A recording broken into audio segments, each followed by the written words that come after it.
Quantitative easing, all that money printing, is what funded the big government deficits, right? Wrong. In fact, not only is quantitative easing, QE, not necessary to fund government deficits, doing it lowers government deficits. First, we have to understand that monetary policy is fundamentally ineffective. That means it alone isn't sufficient to have any effect on real economic activity. Say if you're a business that produces a certain product and you make a profit margin on the product, and of course, maybe you think the more of that product you produce, the more profits you're going to make.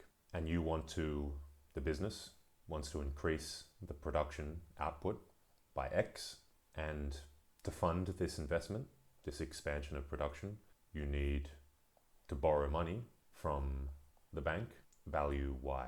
This amount, Y, matures in 10 years. You have to pay it back in 10. And so the question is, are the profits you make from your increased sales over the next 10 years enough to pay back Y, the principal, as well as the interest payments that will be due on it over those 10 years? Are your expected profits sufficiently greater than, for the risk you're entering into maybe, than the principal and the interest payments? So you have a nice fat actual profit left over. And this is where monetary policy kicks in. Depending on the interest rate that's set through the monetary policy of the central bank, it will be determined how much interest you're going to have to pay. If it's higher, maybe the retained profits for you aren't enough to incentivize you to make this investment. If it's lower, your retained profits are higher. But all this rests on the fact that there's actually demand for the thing you're producing, or there's the demand for the increase of it, that people are going to buy that stuff. If that's not going to happen, then the monetary policy is irrelevant because you're not going to be making any profits. What does this have to do with QE and government deficits? We have to realize that if this business did make this investment, it's obviously borrowing that money for a reason. It's going to spend that money on machines, on a new factory space, on the wages for workers. So it's going to create demand for the production of other businesses, either directly through the capital equipment or indirectly through giving increased wages to workers who are going to spend and create demand for consumer products. And so seen aggregately, macroeconomically, through all the complex networks, if business sector in general, chose to make the investments, they'd be creating the demand for their own products, which they need to make the investment worthwhile in the first place. And what does more private demand mean? It means less government demand is necessary. If the purpose of a government deficit is to step in when there's a lack of private sector confidence, to create the demand that's necessary to make businesses start investing, then the more businesses do this themselves, the more a quickly reduced interest rate prevents a downturn from being worse. So the quicker the interest rate goes down, the more businesses who maybe their investments aren't going to be so profitable, but they still have demand, make that investment and create demand for other investments. And so in such a downturn, such quick reaction by the monetary policy to prevent it being so bad means the demand gap, the demand for which the government has to step in to restore, to ensure that income continues circulating nicely through the economy, is less. QE is a tool for monetary policy, not for fiscal policy, not for how much the state can or cannot spend, not for financing state fiscal policy. How? Well, the central bank can essentially directly set the short-term interest rate because it can manage the rate at which banks lend to each other overnight to cover their payment needs, their liquidity needs. This, through arbitrage, spreads to other short-term markets.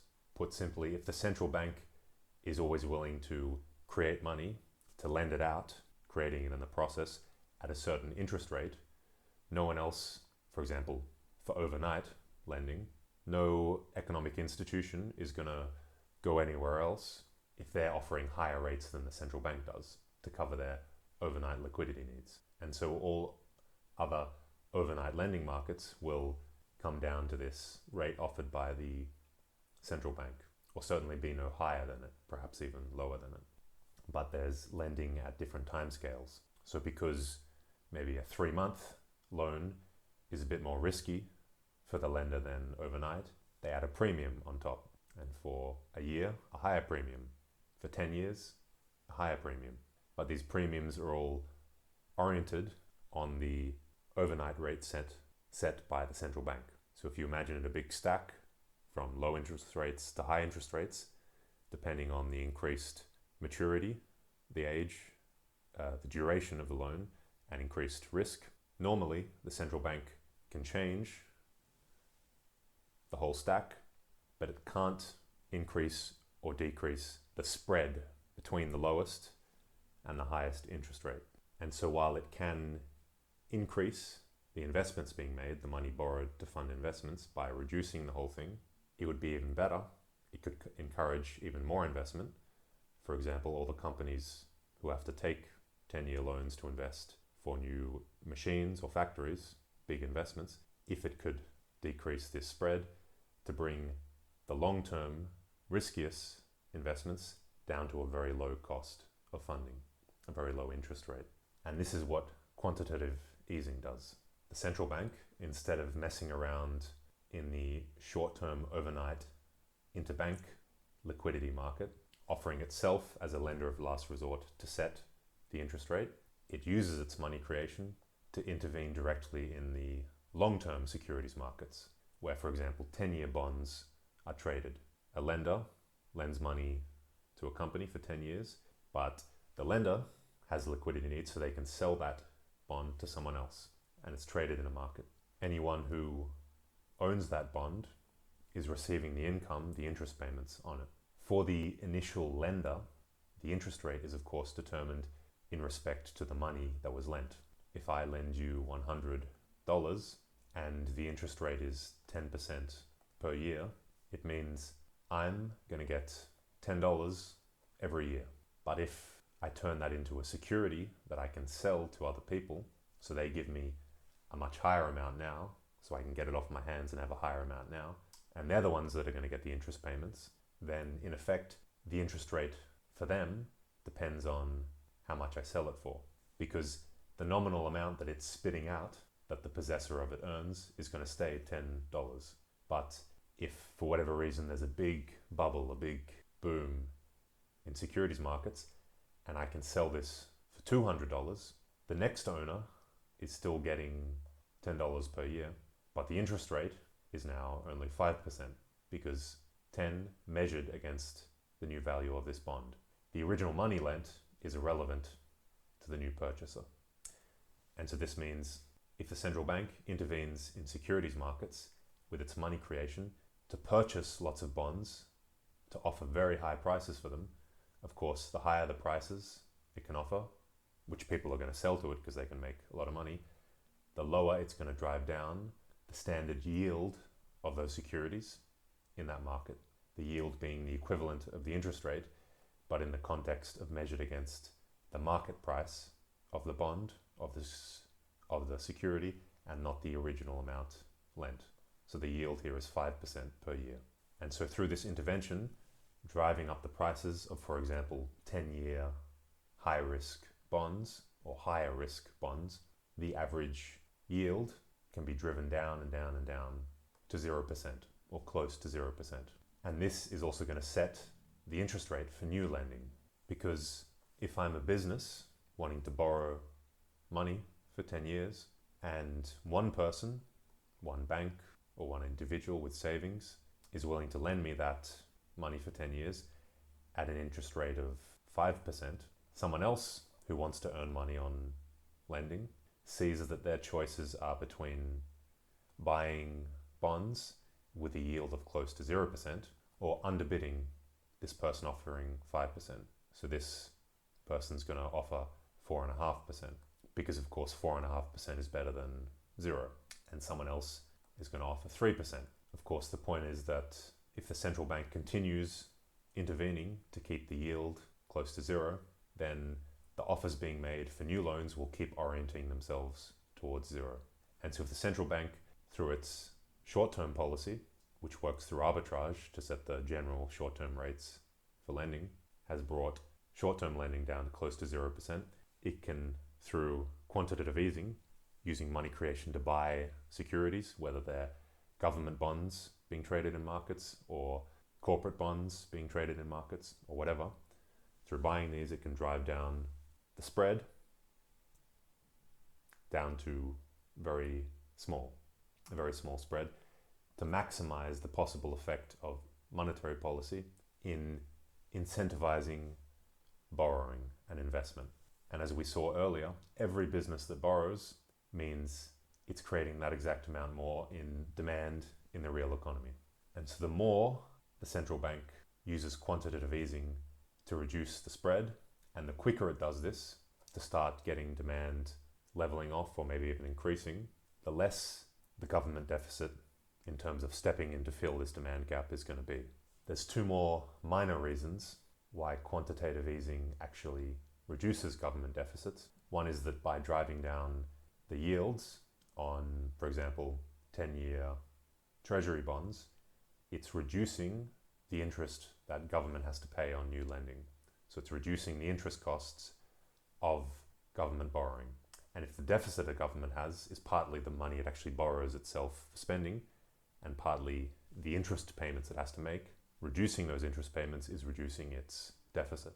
And the second reason, the higher the private sector activity, the more the economy is growing, or at least not declining relative to what could have happened without the QE.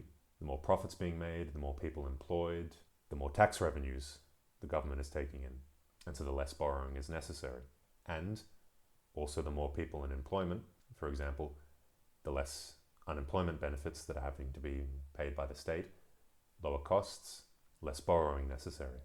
The most sensible thing to do in an economic downturn is to combine the monetary policy and fiscal policy to prevent the downturn from being too bad in the first place. Because together, both are ways of increasing demand, but they play on each other. The quicker the interest rate's driven down, the more the private sector borrows and spends, thus creating demand for the private sector to take out even more loans and increase the positive spiral upwards. But of course, the quicker the government deficit spends, it's also adding to demand for businesses' products, increasing employment, which is going to make businesses more likely to borrow and therefore further strengthening this positive cycle. So combined with good monetary policy, which in extreme times means intervention through QE to reduce the spread, a government deficit through its reinforcement of the positive effect of monetary policy actually reduces the necessary size of the government deficit. For those who don't understand, this demand gap I'm speaking of, which the government has to step in to fill, could result from many different things, but it's the nature of a downturn.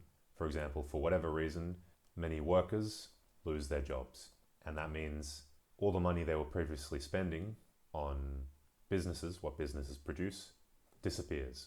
And that means those businesses who are maybe about to make an investment suddenly see the demand that was justifying that investment disappear, and they cancel the investment. And that means the demand they were going to create for example, the machines of another business disappears. And what does that other business do? Well, it had hired workers to meet that demand. So it fires some of its workers. It's no longer going to produce the machines that it needed them for. And what happens when these workers are fired? They just increase this negative spiral downwards where their demand disappears for some other business's products, put simply.